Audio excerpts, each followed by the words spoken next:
This is Support is Sexy, episode 386, with master coach, marketing strategist, and podcaster, Nicole Holland. Welcome to Support is Sexy. I'm your host, Elayne Fluker, entrepreneur, author, and founder of Chic Rebellion Media. 5 days a week, Monday through Friday, I bring you inspiring women entrepreneurs who share their wins and lessons to help you take your business to the next level.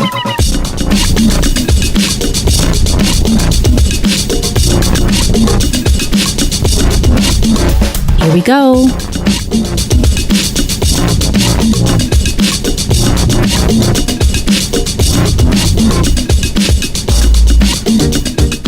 Hi, everyone. Welcome to a new episode of Support is Sexy. I'm happy to have you here. It just would not be the same without you. And I am super excited to welcome our guest today, Nicole Holland. Nicole is a master coach, a marketing strategist, a podcaster. You know, I have a special place in my heart for podcasters. She's also the creator of Business Building Rockstars and the Business Building Rockstars Summit. And she owns the company interviewsthatconvert.com, which is a podcast booking service. So, you know, I was super excited to talk to Nicole, find out about everything that she's up to and what she's creating. But beyond all of that, I have to tell you, I have to let you in on a little secret. She and I had an interview time scheduled for the day that her interview was supposed to take place. And instead of doing the interview, she and I just talked. No recording, just talked. She asked me some incredible questions that made me think a lot about my business, which is why she's a master coach, right? Made me think a lot about my business and wanting to work with her, which I hope we do in the future in one way or another. But we talked for maybe at least an hour, I would say, because the interview was an hour. So at least an hour. And then we did the interview later on. But that just lets you know how much people connect with Nicole, why she's great at what she does. She truly cares. And that is what I hope you feel in this episode as you hear from her today. Some of the things Nicole talks about is how to get in touch with what you really want, how to be really aligned with what you really want. Also, how to find the courage to get through day one after you make a big decision. A lot of people talk about that big decision or the big break as it's called, which great. We want to know about that. But what's that first day after? What do you do on day one? And she also talks about how to combat those upper limit challenges, which sometimes come after a big decision or when you're about to make a big decision or do something that you think could be a big move in your business or even in your personal life. I hadn't heard of the upper limit before, read about it, researched, listen to it from Nicole, and then make sure, of course, you go to her podcast show notes page so you can find out about the book, The Big Leap by Gay Hendrick, which talks about the upper limit problem. But I'll tell you about all of that later. For right now, you're going to enjoy hearing from Nicole. So without further ado, here she is, Nicole Holland. So Nicole, thank you so much for joining us for an episode of Support is Sexy. I'm so excited to chat with you. Oh, Elayne, I am so excited to be here. Thank you for the invitation. Absolutely. And I'm so happy we got our 2 hours that never happened ever in life before. 2 hour conversation, not 2 hours, but it felt like it. It felt great. It's going on that. Exactly. So tell us, when did you first fall in love with entrepreneurship? Yeah, so I actually, I think I always had it in me, and I always saw myself as a leader, although I didn't know that at the time, it was just normal, just being me. But all my life, even as a child, toddler, still in diapers probably, I have pictures where I was playing restaurant and serving the patrons, fake tea. But I always, and then I did that even when I was older. My father was my primary caregiver and he did all the cooking and everything at home. And so when he would go away on business, my mom just didn't cook. So, but I would be like, it's okay. I'm going to have a restaurant. And I would do this, I would do a menu and I would make sure my brother and mother didn't come in the kitchen, and I would seat them and take their order and be the cook and everything. Right. And so that was just kind of who I was. I was always looking at, how can I do this? And how can I make this vision happen? And I had big visions as a very young child, but I'd say the first time I actually made money doing things, I don't remember timeline like Mother's Helper and stuff like that, but the first time that was notable, I was probably I don't know, about 10 maybe. And my father was always a gardener, and he just really enjoyed it. So we always had more than enough to eat, and we would give it to friends and neighbors and stuff like that. But he still had so much produce that, had to get eaten or it had to go bad. And so he would have, my little brother had this red wagon, and so we created red wagon produce. And my dad would we'd help, bag up the veggies and put like a price on each bag of veggies, and then we'd wheel it up to the neighborhood pool, and I'd sit out there for hours and, serve. I loved serving the parents that would come in, and they'd like place their order before they went into the pool and tell me what they want, and then they'd like, pick up their veggies on the way out to go home and cook. And I really liked that. I really liked making money and serving people to where they were really happy to get something from me. And like, I remember my little brother, he used to always use his money at the ice cream man. And he was like totally not into sitting at the red wagon. And, he would just ride his bike around. But me, I loved it. So I would say that was my first like notable entrepreneurial journey. I love it. That's a great story. People usually have the lemonade stand, if anything, or something like that. But I love that it was finding out a way to use what you had, start where you are, use what you have, what your dad had, and then being able to figure out a way to offer it as a service or a product to people. For sure. Yeah. Red wagon produce. Red wagon produce. I love it. Now, where did you grow up? Columbia, Maryland. Oh, okay. Columbia, Maryland. Are you in Canada now, though? I am, yeah. Okay. I'm very fortunate. My parents were immigrants in Canada when I was born, so I'm very fortunate to have dual citizenship. Ah, nice. Now, where are you in Maryland now, or you live in Canada? You live in Canada now. Okay, excellent. Now, how would you describe yourself other than what you told us about being quite enterprising? But who was Nicole as a young person? Nicole had a really big personality. Nicole has a really big personality. Right. And so it was, it was, I was just me. But I think like a lot of us who have that big personality, we get told, shh, calm down. Mm-hmm. Or don't be too much of you, in other words. And so I learned to tone down my voice and tone down my energy to please others. And so growing up, I think that a lot of I think that's where a lot of my people-pleasing stuff comes from, is just trying to not make other people uncomfortable. And I am very appreciative of my journey and being able to recognize how, the more I tone myself down, the more I'm not serving myself, and the more stress and problems and I have, and the more I let myself be who I am and who I always was, and that personality and energy that I was brought into this world with, that I was as a child, the more I can be her now, today, as an adult, the more abundance flows and the more right people come into my world and the more of an impact I make in the world. And it's just really fun. So, but no, for the majority of my childhood, I just tried to turn it down, and I never really fit in. I had lots of friends, but no real meaningful relationships. It was like I got along well with people in different groups. How did you get to the point, or when, I should say, did you get to the point where you realized that turning it up, if you will, and being who you really were, fully who you really were, was the right way to go for you? Do you remember if there was a certain moment or time in your life? Yeah, I think it's a process. It didn't just happen like a light bulb one day. It kind of did and it didn't. So my low point in life was as a correctional officer back in I quit. So 2014, December 20th, 2014 was my last official day as an officer. And so it was New Year's Eve, early morning, New Year's Day of 2014. So New Year's Eve 2013 to like probably about 3 a.m. On the morning of New Year's Day 2014. And I was working a shift, and it was the most horrific experience of my life, of my officer days. How long were you a correction officer? I think only like 5 years, but a lot of that was with youth.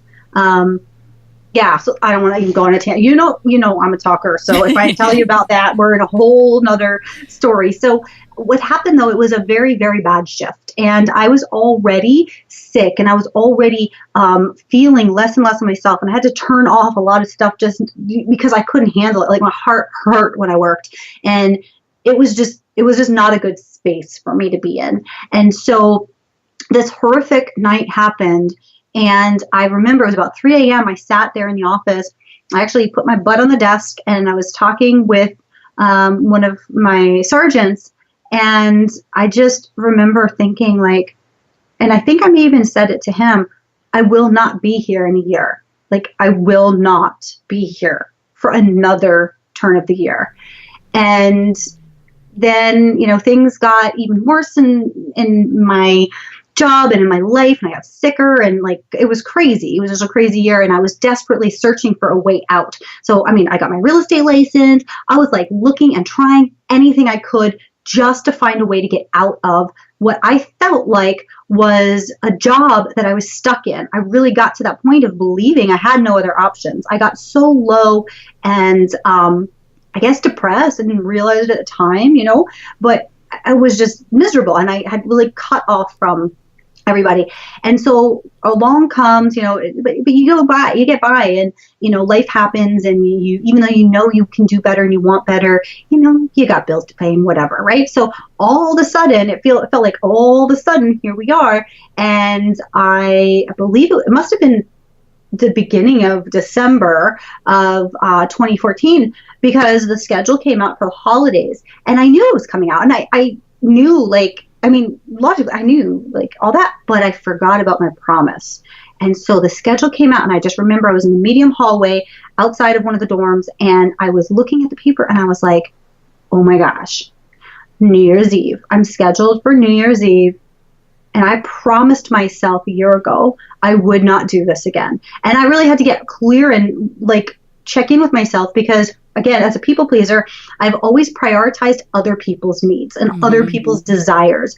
And so I would let things go. Promises I made to myself, commitments I made to myself, historically, I would put on the back burner to accommodate other people. And this was the turning point for me in my life where I went, no, I don't know what I'm going to do. I have no savings. I have no security, no partner, no parent, nobody is going to help me out. But I know that I have to keep this commitment to myself. And so with that, I quit. I put in my resignation, and I just was done. And I thought it was scary as heck, but I made the decision that even if I had to flip burgers at McDonald's, even if I had to go into debt, even if I had to, move into a small place and sell my house, and even if I lost everything, it didn't matter. I would start over. I would get by, because I knew I wanted out of there. And that was a promise I was going to keep to myself. And so after that, it was a super huge transition. It was super scary. I didn't know the first thing about online anything. I had no network of support. And I love how important support is, and how you really serve women in understanding that support is important, and you can ask for it and you can get it. It took me a really long time to understand how I could get support. But from that place of just releasing my attachment to being in that job, it started. And I was starting to learn more about myself, but I was still hiding. I was still trying to please people. And I would say it was probably about it was about May of 2015 where I went, April, May, I just went, no. This isn't going to work for me. I'm not going to do this the way other people are telling me to do this. I know better. Internally, I know better. I've just forgotten. So I'm going to check in with myself. And I literally fired everybody. The programs I was in, I stopped going to. I fired the coach I was working with. I fired the clients I was working with. Well, they came to the end of the contracts, and it was not about to renew. I just started saying no to everybody, and I went within, and I just I call it my cave. I just thought, what do I really, really want, and how can I really show up?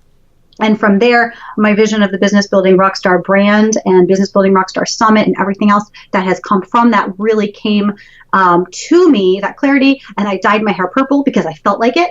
And yes, you have a beautiful purple. As I say, the rest is history. So that was the moment. It was, again, it wasn't really a moment, but between April and May, I really started getting that personal intuition. And I remembered that I had that. I remembered when I was a child, and I said, you know what? I know this is okay. So I'm going to start listening to my inner voice rather than looking externally out of desperation for somebody else to show me the way. I'm going to start tuning in. And that began my journey of to now where I know, like, no, I'm showing up as me. And the more I'm able to show up as me and not worry about what other people think, truly not worry. Like, it's not even just saying, I'm not going to worry, or I don't care, and then really care. No, I really, really am getting every day better and better in just being who I am brilliantly and fully, and knowing that the people who are going to love me are going to show up in my world, and the people who hate me, I don't even see them anymore. I don't hear them. I don't deal with them anymore. And so, yeah, that's kind of, I think, an ongoing process. Yeah, thank you so much for sharing your story and that part of your journey. And I think, like you said, for a lot of us, it isn't necessarily, or sometimes we're looking even for it to be that one thing that changes everything, but it's sort of an experience and looking at where you are in your life and where you want to be, even if you don't know exactly where that want to be part is, but you know it's not there. Right. I think Oprah has always said that she gets to the point where she realized, I've learned all I can learn here. I don't know what's next, but I can't stay here. So for you, when you were a correction officer, what would you say, if you can remember, after you quit, you decide to quit, just for those women who might be feeling stuck in whatever they're doing right now, what was the day after like for you? Because I think a lot of us are sometimes just scared of that first day after, especially when you don't know what's next. How did you get through that day? Thank you so much for asking, because this is any transition, any growth. I see this with potential clients. I see this with actual clients. I see this in my community. I see this everywhere. And I will tell you that this is one of the success principles that I have learned by interviewing, because I also am a podcaster, and I have interviewed between that and my summit and just the people that I've interacted with. Something I've learned from the highest achievers is that everybody knows this. And everybody goes through this. And this is one of the few things that really set the high achievers apart from the average person. And there's nothing wrong with being average, but this is what will hold people in averageness and desiring and wanting and dreaming, but not actually experiencing forever if they let it. And every time you have an opportunity for real, true growth to what it is you're meant to do and really your divine mission, you will have a massive, major issue come up that you can either let hold you back from what you want, or recognize, appreciate, and get through anyways. It is always going to happen. Every person I have, every person, I know this. And so here's what happened for me. And I didn't know it at the time. I guess intuitively and internally I knew it, but I didn't have the experience of knowing what other successful people went through. It was not even the next day. It was hours, because when I was working, it was a night shift. So I got off at 7 a.m. And it was a Friday morning. And my supervisor, or my superintendent, who I wrote it to via email, would have arrived probably around 9 a.m., 8 a.m., something like that. So the email that I wrote essentially said, thank you for, I'm sure I used appropriate words, but basically, thank you for having such a horrible place to work, because if it wasn't so bad, I probably would have stayed here to retirement. But because this place is so horrific, I will not continue working here. And I have no idea what I'm going to do. And I have no idea how I'm going to pay my bills. But I am still willing to take that leap off of the cliff, because it is, even if I die, better than being here for another turn of the year. You put that in your letter? I did. Oh, yeah. but I mean, in an appropriate language, but really coming from a space truly of appreciation, because I had been suffering, if you will, for the last years, and the transfer to that facility and the transfer before that, it's like I was in such a state of, just struggle and misery. And it finally clicked that if it was like the place I came from, the place I was at before, it was a good job. And so I didn't have to go back to my dream because I got complacent and I could get the bills paid, and I was content. Do you know what I mean? Yeah, it's good. They say, what is it? Good is the enemy of great. It's like, well, this is good enough. But you, and especially when you know that something great is waiting for you, it's not a grass is greener thing. It's just knowing that you're not fully living out your life in the ways that you can. Yes, and that's exactly what happened. I didn't even realize it, right? Because I think when you get into those comfortable routines, that's just life, right? And I just had to thank her from like a really sincere place, not a disparaging place, but really such a sincere place. And I mean, this super had just started, because the place I was working is like the shit show of Ontario. Mm-hmm. So it's, always new superintendents, always problems. So I just said, thank you so much. And I appreciate this because it's so bad. I am forcing myself to take action that I am not comfortable doing, essentially. So she would have gotten that probably around, 9, 10 a.m. Well, I got up at 7, I went home, I ate something, and I went to bed. Well, I had an appointment at 2, so I had to be up and ready to show my house for a prospective tenant. And it was in the middle of a snowstorm. Now, that snowstorm that year was like one of the worst in decades. And for anybody who doesn't know what it's like to live in a place in the snow belt, or have a house in snowy conditions, you have to have like certain utilities. Okay, so let's just say that. So I go over to show this place, and I walked in, and it was pretty chilly, but I kept the heat down because nobody was living there at the time. And so I wound up turning the heat up, and it started getting warm. And then this guy shows up, and all of a sudden, like, it is really cold. Like, what's going on? And I went to the heat, and I went, why is this off? I turned it on, and I tried it again. Well, my furnace went out. So again, this is a Friday, late afternoon, in the middle of a snowstorm, that my furnace goes out. And luckily I was in the house at the time, right? This is just hours after I put in my resignation. And so I wound up calling heating, furnace place. And of course, Friday evening, they're going to have to send somebody out and extra charge. Somebody came out, mm-hmm. and the furnace was more expensive to fix than it was to replace. So at that point, like if this were summer, that's one thing. But in the middle of a snowstorm, if you don't have heat, your pipes will burst and you'll lose your house, essentially. So I had to get this done. And guess how much the furnace cost? How much? Just slightly more than I had in the bank to support me for the next month while I figured out how to make some money quickly to pay my bills. Wow. And it was an urgent thing. It was this cannot be ignored. This cannot put off. This has to be dealt with now. Right. It was not, I can wait on this until next month until I figure things out. It's right. Now or never. It's now or never. And it was in that moment. I remember I was standing outside on the porch, and I just kind of, in fact, I'm talking about something like tears are welling up. Like I just cried and looked up to the sky just in an appreciation.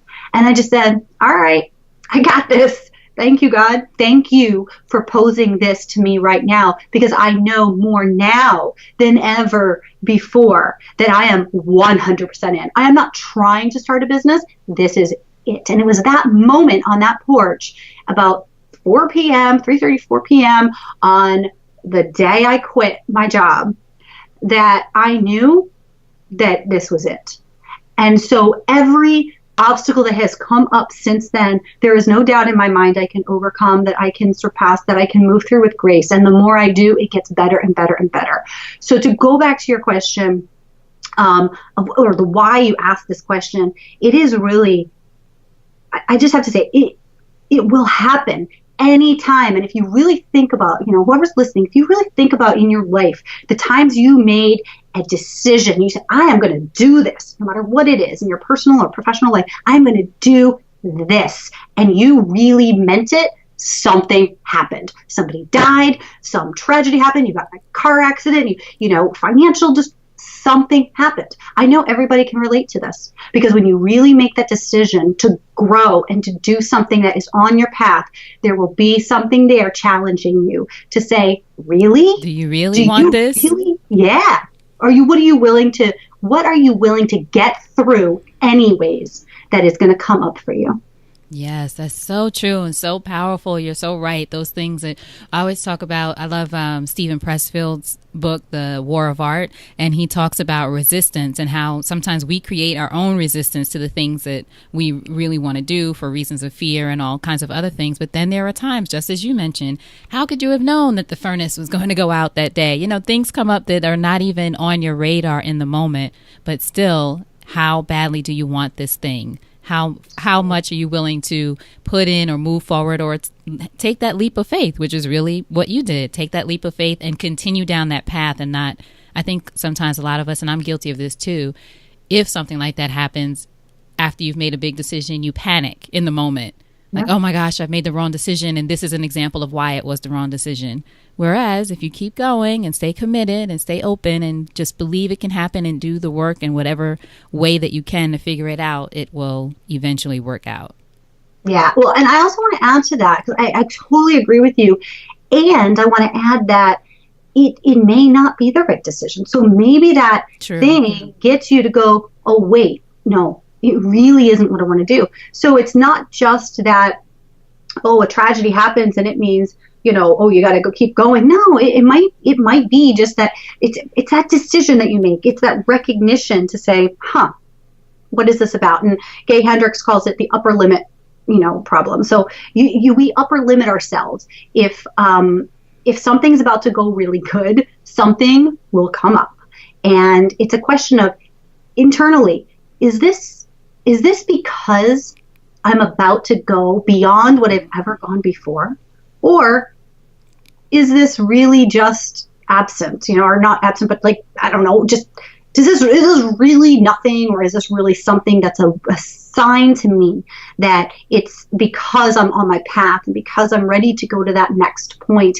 And I think everybody's got to make their own decision, right? And again, it is normal to have these experiences, and it is normal to stop moving forward because of them. And so that's what I just want to encourage people to do, is ask yourself, this is happening, is this an upper limit problem, or is it not? Like, is this something I really, really want to do? Or is this something that I can put it on the back burner because my priority is in this other place that just came up that I didn't even realize? And either of those options are perfect as long as you're aware and intentional about making the decision. And for me, I was very aware of making that decision, even though I didn't expect any of it. And my neighbor came over, or I actually went over to her, and I was like, oh my gosh, I can't believe this just happened. And she said, well, can you get your job back? And oh my gosh, my gut reaction to that was like, instantly, no. Mm-hmm. And that was where I really knew. I was like, oh yeah, no, this is a test. This is a sign or whatever. And at the time, I wasn't as aware and conscious of my feelings and my beliefs and everything. Even though I was a coach. I got my coaching certification, I think back in 2005 or something. And I was an entrepreneur, and I did all kinds of amazing things in my life. But spending those years in this toxic environment, that I lost so much of myself that I didn't even realize. It was such a gradual process. And I'm sure a lot of your listeners can relate that you go into something excited about it, and then it doesn't work out quite the way you expect, but you tolerate and you get through, and you deal, and it's just life. And we forget, because it is such a gradual process, how far off our path we've gotten. We forget about that path sometimes. And that's what it was for me, to where I had to recognize, no, wait a minute. I don't know what it is. I don't know the how. I don't know what's gonna happen. And you talk about this brilliantly. I love your episode. I can't remember the number, where you talk about daydreams coming true. Mm-hmm. It's like, I don't know the how. but no, I know there's something more out there. That's right. And I think to your point, the idea of, daydreams coming true, as we just talked about, not knowing the how, but also because I was going to ask you how, even though we talked about not knowing the how, but how do you think someone will know? As you said, you're weighing this question of, is this showing up or this thing happening for a reason to tell me to keep going, or is it telling me to quit, and saying, how will someone know? But I think after that, as in your case of your neighbor or whatever else it is, something will eventually show you if you're open to that question of, why is this happening? Is this really something I want? How can I move forward? Should I move forward? And those kind of things. Do you agree that there's not necessarily, in other words, one specific way to know what the answer is for each individual person? Indeed. You and I talked about this, that you put it as living in the question, I believe. And I think that is so important. The more you can live in that question, and be self-aware, be reflective. What I think stifles people a lot of times is they're looking to other people to give them the answer. And so they might say, oh, well, what do you think about this? Oh, well, this is what do you think? And then you get all these opinions that have nothing to do with your path. Those people don't know. So people oftentimes are afraid to face themselves, are really afraid to get in touch with themselves. And so that would be what I would encourage folks to do is when you have those questions, deal with it. Don't put it off. Don't ask somebody else. Don't even talk about it to somebody else. Keep it personal. Keep it like a secret to yourself, and find a way for you to separate from everything and everyone, if just for an hour, and go somewhere where you can just be quiet and really reflect on the question, because you have the answers. That's right. And that episode that you mentioned, Daydreams Do Come True, is episode 342. I had to look that up. Thank you for mentioning that. 342. Excellent. Now, you mentioned that you were a coach before you became a corrections officer. You had done the coaching, and you were a coach you had done, the training to become a coach. Yes. So I was coaching for years and years without, this term coach, and coach certification was still new at the time. I didn't even know about it, to be honest, until some people said, oh my gosh, you would love this program at the college that I was going to. I was going for holistic healthcare. And after I did a diploma in massage therapy. So I was like, I was in the second cohort that they ran. And I was like, what is this life coaching? I don't know what that is. Like, whatever. That's kind of weird. And, but no, I mean, I had a corporate training firm prior to that. I opened that, I think I was 23 years old when I opened my corporate training firm. I had already been freelancing, doing the work. And then, so I was coaching in that respect, with corporate clients. And prior to that, I had, my little brother got cancer when I was 11, just before my 12th birthday. Oh. And so through that experience, we got hooked up with an organization called Special Love Incorporated, which is amazing, as well as some other organizations. But they do these camps for kids with cancer and their families. And they have all these different events. And through there, because they have people who are counseling and coaching, and I learned so many skills. And then I also had so many friends in childhood that I would see pass on, and I just was a very present kid, and I could hold space for people. And so I would visit some of my friends, like when they were, in transition and they were kind of in their last days. And I remember sitting with Debbie Van Coverden, and she was like on this cot on the this mattress or whatever on the floor, and she was holding my hand and just sat with her and just held space. So I was doing that even as a kid, not knowing what I was doing. It was just kind of something, an innate gift that I was born with, and I learned more skills through just being present in those moments and listening to the coaches and counselors walking people through grief processes and stuff like that. And so it just came very natural. So I was always a coach my whole life, I would say. So interesting that just as you just mentioned, you were always a coach your whole life. Sounds like always a connector or connecting Yes. to people in that way, and a healer even. You mentioned the massage therapy, did you say? Taking classes and that Yes. kind of thing. Yeah, it sounds like it was all a part of you. But for those people listening, we have, I don't know if you think this, Nicole, sometimes you look back and now it all makes sense or it's starting to make sense. Oh yeah, I was always, whatever it is, fill in the blank, or I always liked this and I like that. So it's okay to not necessarily know your way or the reason you're drawn to something, but kind of give yourself a chance to explore that. As you mentioned as a correction officer, you knew that wasn't it, that it was something else. And now I feel like you're doing, from what I know of you, you're doing so many things that were truly a part of who you were as a person already, with coaching, helping people, healing, connecting, and all of those things. Absolutely. And leading. I mean, I had childhood experiences like that too. And just that big vision. I'm a strategist. I would have, as a kid, I would have these, even as I was telling you about the playing restaurant, but I would have these really clear images of like a dream that made no sense, right? Like it was very adult of me to realize, but I didn't know that. Do you know what I mean? Like I would have these visions of, oh, okay, I'm going to do this thing called a senior prom. Like the name just came to me, I was in 6th grade, and I was part of this gifted and talented resource program with Mr. Payne. I'll never forget him. He was the teacher when I was in grade 6, and then I think he was there for 7th too. And then in 8th grade, we had Miss Cusack, so Barb Cusack, and it was a program for kids to kind of have an idea and help them learn how to make it reality. So it was kind of entrepreneurial focused, I guess.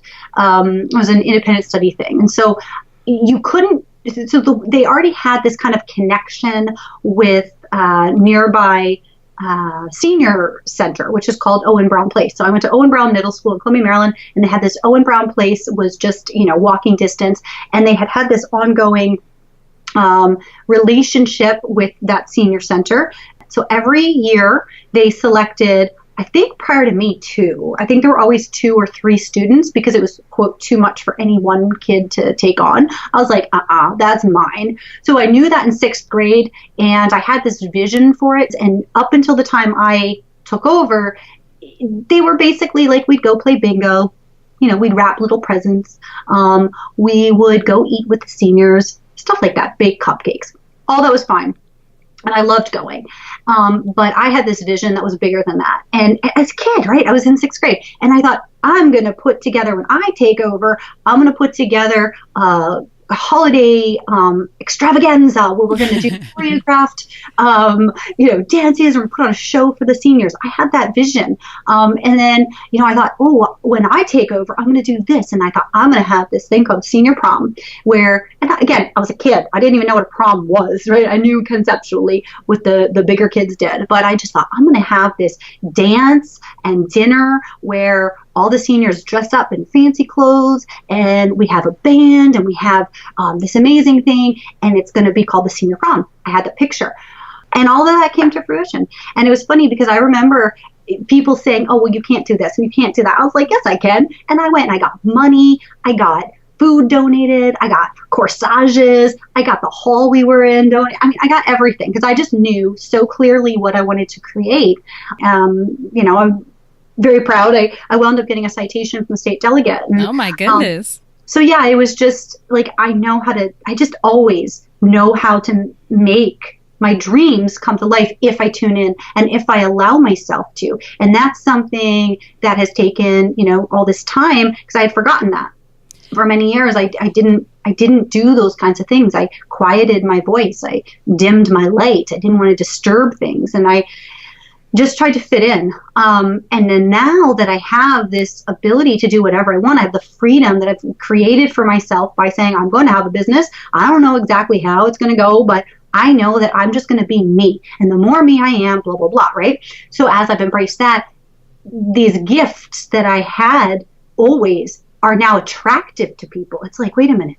Now, I was just talking to a former client who's now a client again, as of 30 minutes ago, and he was like, I was like, wait a minute, I need Nicole because I know how you can make this happen, this vision for me. I know how you can help me get there, and it's not something I can explain. It's just something I can do. So yes, I love that you point that out. And I think when we really are truly on our path, it's when we're open to just allowing our natural born gifts and graces come through us and serve other people in the best way we can, even if we don't know what that is. So let's talk a little bit about, as you mentioned, your vision and how you can really, what I feel like, see the possibility for yourself and in your business for other people. Let's talk about your business, Business Building Rockstars, the podcast you have and your company around that. How does it work and how do you serve people through your business? Well, thank you for asking. It is always an evolution. It's morphed, and when things really started rocking for me, it was when I stopped trying, to be honest, and just being really okay with just, again, allowing and being really open to the people that I'm best going to help and that are going to love me. I've had clients that aren't a right fit, but I didn't realize it in the time, right? So, okay, I got to do. And again, you talk about this on your show about getting out of that, doing mode and more into that inspired space of just allowing. And so the more I've just allowed the right people to come to me, the right ideas to come to me, the right opportunities to come to me, I've allowed myself to morph. I've given myself that permission, where at the beginning, when I launched my business, I wasn't giving myself that permission. I was like, okay, I got to do this because that's what I learned. I got to do this. I got to do this. I got to do. And I was just driving myself nuts.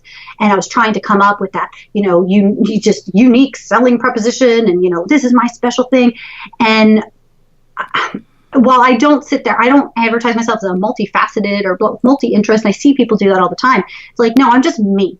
And so if you feel inspired to work with me, we're going to find a way.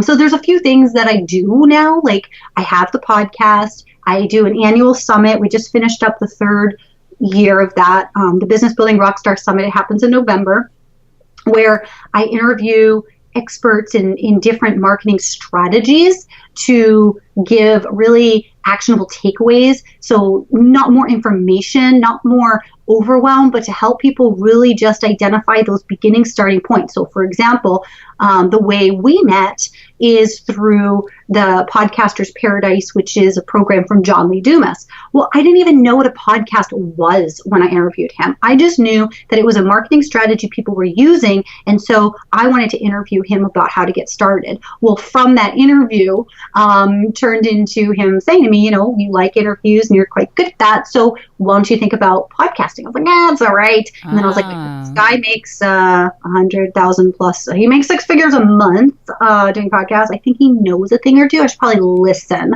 So I was like, all right, cool. And, went back in about a month. I said, all right, I'm signed up. And we got on a call and he really pushed me to set a date outside of my comfort zone.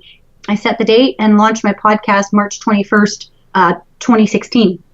And within that time, as I was podcasting, I was recognizing some guests were better than others. And I started talking about that and voicing my opinion about what makes a great guest, what makes not so great guest. I was getting out on podcasts and experiencing it myself, testing my theories, talking about it, sharing about it, introducing different people to people I thought that were great guests to people I thought were great hosts. And eventually, people wanted to pay me for that. And I just allowed for that. And so now, again, so back to my business and how I help people. So there's a whole bunch of ways. So I have the Business Building Rockstar Summit and products and programs that kind of come out of that for that entry point help for people who are just brand new entrepreneurs, or maybe they've been trying to get their business off the ground for 1 to 3 years and it's just not where they want it to be. Then that's sort of a way to give them support from a distance, so they still have access to me and everything, but there's just not a lot of, I don't necessarily know their story, and then I work with people in a more deliberate and high touch way where I coach. It's a very small number of people, one-on-one, to help them really create that reality, take their dream from dream to reality in a quick period of time, and then so back to the podcast guesting, I was teaching about this. So I did a program on that. And then I had people saying, can you just, set this up for me? So that's evolved to what I call interviews that convert, which is where I do done for you bookings for entrepreneurs, thought leaders, authors, people who have a big mission and a big vision and a big voice, and they just need help getting it out and letting people know that they exist and how they can support people. So we do that. And then I'm just starting to get into corporate consulting as well. So lots of different ways. Yeah, so talk to us a little. I want to be conscious of your time, even though we've already talked for a couple hours. But for the podcast, I want to be conscious. Tell us a little bit about it's not necessarily a strategy, just allowing, as you mentioned, allowing things to sort of come to you. Of course, you have ideas for your business, a vision of things you want to do. We all do, and ways we want it to go. But I just want to mention that, for example, the ideas that interviews that convert came out of you talking about podcasting, talking about good guests and good hosts and how that all works, and then paying attention to your requests from your other clients or other people saying, hey, is this something you could do for me? Because I mention that because sometimes I think some of us may miss opportunities for things that we would be naturally good at. It could be either a whole other business or part of our existing business because we're so focused on, no, I said I'm going to do X. Oh yeah, happens all the time to most people. It happened to me with that for a while because I had people coming to me and say, can you just do this for me? I'm like, no, I'm not doing it for you. I'll teach you how to do it. I'll connect you for free. I'll, whatever, but I'm not going to do it for you. I don't want to do that. But I'm a systems person and I create all kinds of systems. I love it. And finally, I was like, I had this conversation with one of my guests who I sought out because he had a company that I am a customer of and I really enjoyed. And I was like, why don't more people know about this? And so I said, hey, let me have you on my show because I'd love to share what you do and who you are and your story with my community of business builders. And he's like, sure. But he'd been interviewed a couple of times, but it wasn't really part of their strategy. And so after the interview, I said what I had said at that time to all of the guests that I loved and said, hey, I'd love to connect you with some other podcasters if you're interested in that. And he's like, oh, well, yeah, that'd be cool because this was fun and I can talk about me. Of course, this is easy and I can do it from home and all that stuff. And so I said, cool, so I'll be happy to do that. And he goes, but you know what, honestly, I'm busy. I don't have time to email people back and forth. Can you just set it up for me? And I was like, well, I don't really do that. I can refer you to other companies that do, but I'm offering to do this for free. I'll just connect you. And he goes, nah, that's okay. I don't have the time for that. But if you want to do it for me, I'll pay you. And I was like, it was that moment where I go, wait a minute, Nicole, here you are trying to enroll people in coaching. And here's this person who wants to pay you to do something you're already doing for people for free, essentially, just not the final, not the actual booking. What's going on? I had to stop myself and literally ask myself that. I go, hold on, hang on a second. I told him, hang on a second. I literally went through my head. I go, wait a minute. I am, quote, trying. So I'm efforting to have new clients come on for coaching, and yet this person is willing to pay me to not even deal with another person, but just to sit behind my computer and geek out on building a system and doing something I love anyhow. Right. What's going on? I go, okay, hang on. Let me think about it overnight. Let me, put a quote together, see what this would be like, and get back to you tomorrow. He said, all right. So that's what I did. I did some research. I did not sleep, and I was like, okay, this is how I could do it. And he said, yes. So he started paying me. He was like, oh, I'm not going to do this just for one person. This is a lot of work, right? To build out the system, to build the relationships, to do all this for one person is just a lot of work. So I go, I wonder if anybody else might be interested. And so I just sent an email to my personal network of people and said, hey, I don't know if this is of any interest to you or some of your clients, somebody you might know, but this is what I am doing now. Let me know if you're interested in more information. I had a flood of emails, just from my personal network. And people just started throwing money at me to do this. And it was it just came so easily. I was like, it doesn't have to be hard, right? Oh, and I think when we're on point, it isn't hard. But we're so used to these terms like, you got to work hard for this. You got to, you have to, this, you got to hustle. Kill it and crush it. Exactly. Kill it, crush it, grind, all those things. Right. And I am a grinder, because when I have a project or something that I'm like, okay, I'm all in, I want to get it done. But it's when it's with, you got to be aware, even if you're in the enjoyment of the doing, you also got to be aware to what's going on around, I think. And so that's what helped me, which I was like, wait a minute, I wasn't aware for a while, but I also believe in perfect timing. And so even though some things, in fact, I was just talking before our call with my new client that is a repeat client, and he was telling me kind of where he's at, and we haven't worked together in about 6 months. And he's telling me all these like realizations and how his, target market has changed and all these different things and how he'd like to move forward. And I was like laughing. And I go, hang on. Do you remember like 9 months ago we talked about this and I told you, hey, I think this. And you're like, nah. And he was laughing. He goes, oh yes, I remember. So sometimes we just have to, it has to be the right timing. Even though we've heard it and we think about it, it's just not the right timing. But when you're ready for the message, if you're open to hearing the message, you will.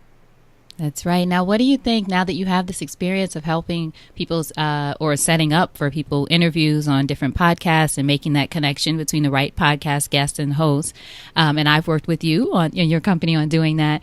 How do you what do you think makes a great podcast guest for people listening who might not even have considered going on podcasts as a marketing strategy yet? Okay, well, great question, and it's a big question that I can't answer in just a couple minutes. So can I let your listeners know about my podcast that is for this exact thing? Absolutely, even better.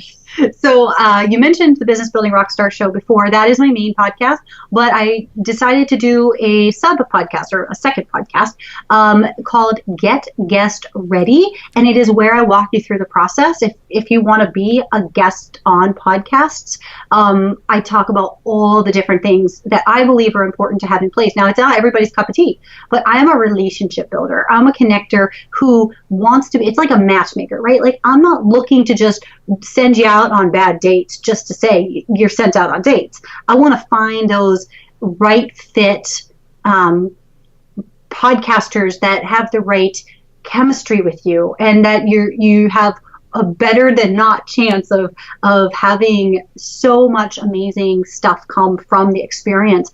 And so I talk about all of that step by step, how we do it in our business, and how me and my team do that, and in Get Guest Ready. And so that's available on iTunes. You can also go, if you want to go directly, it's interviews.convert.com/podcast will take you right there. And also I just want to say, like, at time of recording, I'm actually going to be updating that. So it's going to be, because it's a little bit outdated. I launched it almost a year ago, and there's just some stuff in it. It was just me. I shouldn't say outdated. It's just, it was me stepping into an uncomfortable space of doing a solo podcast. And so some of the feedback I got from my people are like, that doesn't sound like you, just because it's like like you're reading a script. I go, I am reading a script. But I was like so nervous about it. And so I want to update that. So I'm going to be more flowing. Yeah. So Get Guest Ready is a podcast that you had before that you're reinventing now, or revealing again as this new direction of, well, it's still the same direction, but you just had it. Oh, I didn't know that. Okay. I thought you were starting a whole new podcast. No. Refresh. Hitting refresh. Get Guest Ready. It just needs to be more flowing and less like reading a script. And so, because people are like, that's just not you. I'm like, I know. So, but the content is still the same. And then also in it, I offer a free program that is no longer free. So I just have to, re-record so that people aren't trying to go and going, wait a minute, what's going on? So that's at interviews.convert.com/podcast. Correct. Yes. Excellent. I'll make sure I have a link to that. And this is just one more lesson for everyone listening from Nicole. You're full of them. Just one more lesson, though. I love that you shared this before it's quote unquote ready. That's another thing I think a lot of us as entrepreneurs get hung up on. It's, I'm not going to share this or tell this, or and not that your project isn't ready, but you're No, being honest and transparent, like, oh, I got to update it and do this and do that. Whereas some people may have never even mentioned it and missed that opportunity to share what you're up to. I always try to encourage people that I talk to or work with, tell people what you're up to. Tell people what you're up to. You never know who's listening, who might benefit. It's not even just about you. We talked about that earlier, right? It's also how could this potentially benefit someone maybe looking. I'm sure people are looking for this exact information. Don't withhold that because you feel like it's not perfect yet. And with that, I just want to make one more point about that, or drive home your point about that. When I launched it in February, it was not ready because I hadn't finished recording everything. So to this date, the last 4 episodes that I wrote haven't even been recorded. They're not even there. And I get feedback all the time from people who find that show and they're like, oh my gosh, I had this experience. Oh my gosh, this just changed this. Oh my gosh. And it's so amazing. And I'm like, but it's not even done yet. Mm-hmm. Like there's missing pieces. I didn't finish telling you all the amazing juicy stuff. Right. You don't even know what I have in store. So yes, thank you so much for saying that. It is one of those things that holds people back from success time and time again, that they're, just hold on, let me finish this and get it perfect before I put it out there. And more times than not, when it's perfect, quote perfect, you're bored with it. It's not coming from an inspired place, or people, you've missed the mark. So you don't even know what your audience wants or if it's of value to them. So definitely, I love that you say that and that you preach that, like get it out there. Just start doing you. That's right. So Nicole, what would you say entrepreneurship has taught you about yourself as a woman? Oh, just shine and don't worry about other people's opinions. I think as women, we naturally oftentimes are people pleasers, and man, it feels good for me when people are happy. It feels good for me to be of value to people. But what I have realized through the journey is that I don't need to be appreciated or get that validation or please everybody. Because, and if I find out that somebody has something to say that they're not satisfied, I am so happy to release them, bless them, and just move on and not deal. I had that yesterday. In fact, I had a message from somebody who signed up for one of my entry-level programs. And, even at the sign up, it says, this is non-refundable. So, because it's a digital product, right? So check this box that you understand it's non-refundable, no refunds. And so they did. And then, a month later, they contact me and say, oh, well, I was talking to some advisors and I don't think this is the right fit for me. So can I get my money back? I'm like, absolutely. Mm-hmm. Here you go. Bye-bye. You know what I mean? Like, it's fine. Like, just, you don't have to please everybody. Just please yourself. If you prioritize your own happiness and joy, then things are going to line up for you that are going to give you more happiness and joy. That's right. So in closing, if you think over your life and career and you had the chance to thank only one person whose support was critical to you personally or professionally, who would that be and what would you say? Well, honestly, I knew this question was coming and I have put some thought into that. And I honestly, like, what my brain says is my grandfather. But what my gut says is me, is really just that awareness of being able to tap in and tune in and listen to my inner voice. I tell this to all of my clients. You have all of the answers. Sometimes we just need to find the person or the, inspiration or something that's going to help us recognize that and get the answers from ourselves, because everything I believe is within us. And so just that realization, I'm so proud of myself and I'm so appreciative of myself that I've recognized that. And I'm proud of that, and not in a, I'm not, oh, I'm so great. It's not coming from there. It's not egocentric. It is really just from a place of just that knowing that we come in with all of the answers, and we just over time are convinced that we're not good enough or we don't have the answers. And so we seek that outside validation. And when we can finally turn around and recognize that everything we need is inside of us, and we just need to find a way to tap into it and bring it out, that's the most valuable thing I think ever. I love that. And I love that you thanked yourself. Enough of us don't do that, give ourselves recognition for the evolution or things that we've done to help ourselves grow past wherever we are right now. So I love that. That's a great answer. Thank you. Excellent. So now tell us how we can support you. Of course, I'll have links to some of the things you mentioned, but just again, so everyone can hear it and ways to get in touch with you if they want to find out more about you and your coaching and all the things that you're up to. Yeah, well, thank you. So what I normally do, and kind of one of the best practices I teach and get guests ready, is to put together a page and give a free gift. But honestly, I feel like this was such an inspired conversation, Elayne. I think I just want to let people know that they can, if they feel drawn in, they feel excited, they feel inspired, what have you. I'm going to let you know that my Facebook group, it's called Business Building Rockstars, and you can find it by just typing in businessbuildingrockstars.com. And it'll take you right to the Facebook group. You have to answer 3 questions in order to join, because we really only want to have the right folks in there who are going to get value and also give value. And it's just synergistically a fit.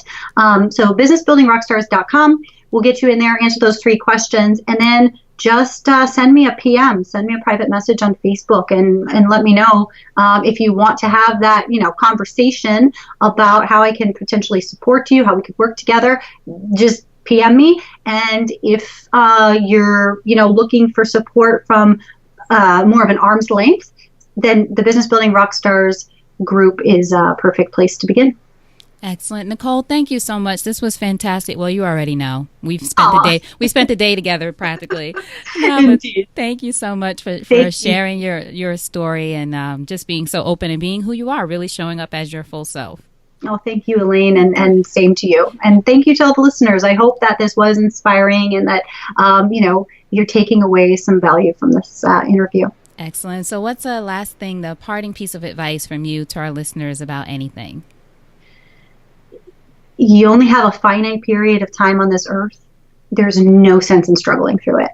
Be happy. If you put that dominant intent into your mind to be in a space of joy and happiness and appreciation, you will be. Excellent. Nicole, thank you. Hold on just a second. All right. I hope you enjoyed that conversation with Nicole. To find out more about her, to get in touch with her, to find out all of the links and the great resources that we mentioned in this episode, make sure you go to supportissexypodcast.com, go to the search icon at the top and just search Nicole, Nicole. Her show notes page will pop up with everything that we mentioned in this episode, links so you can find everything nice and easily. Supportissexypodcast.com and just search Nicole.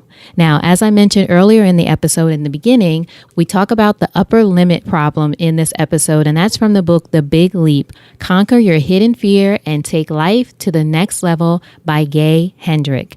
And if you want a free audiobook copy of that book, go to freesupportissexybook.com. And if you're not already an Audible member, you will get 30 days free access to over 180,000 titles on Audible, including The Big Leap.